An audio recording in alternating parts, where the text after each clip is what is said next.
Untuk video YouTube yang tadi itu diakibatkan karena adanya korsleting yang mengakibatkan kebakaran.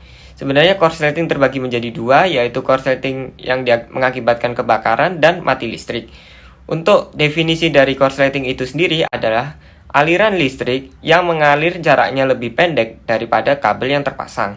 Untuk korsleting yang mengakibatkan kebakaran tersebut itu dikarenakan adanya luas penampang kabel yang lebih kecil daripada yang seharusnya.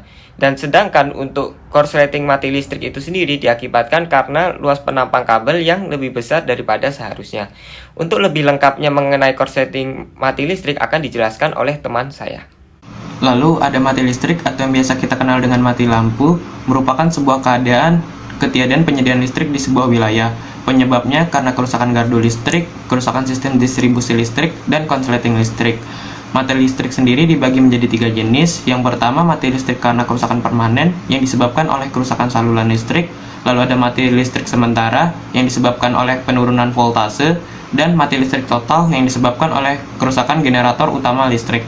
Untuk cara mengatasinya sendiri, yaitu dengan cara kita memiliki generator sendiri yang berbahan bakar diesel yang diatur akan menyala secara otomatis ketika terjadi gangguan pada persediaan listrik. Bahaya salah memilih ukuran luas penampang kabel yaitu yang pertama, bila kabel penghantar memiliki ukuran yang kecil dan harus menanggung beban arus yang besar, maka akan mengakibatkan hambatan dan suhu kabel menjadi panas, sehingga dapat menyebabkan kabel terbakar atau korsleting.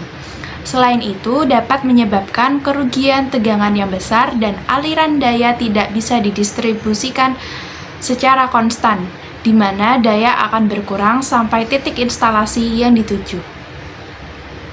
Yang kedua, jika menggunakan kabel penghantar arus listrik yang lebih besar atau bahkan jauh melebihi kebutuhan total arus listrik yang akan ditanggung kabel tersebut, hal ini memang jauh lebih baik karena kabel tidak akan mengalami peningkatan suhu. Nah, sekarang masuk ke pencegahan nih. Sebelumnya, kita harus tahu mengenai maksimal arus listrik yang bisa ditahan atau ditampung sama luas penampang atau diameter kabel. Untuk lebih jelasnya, bisa kalian lihat pada tabel berikut.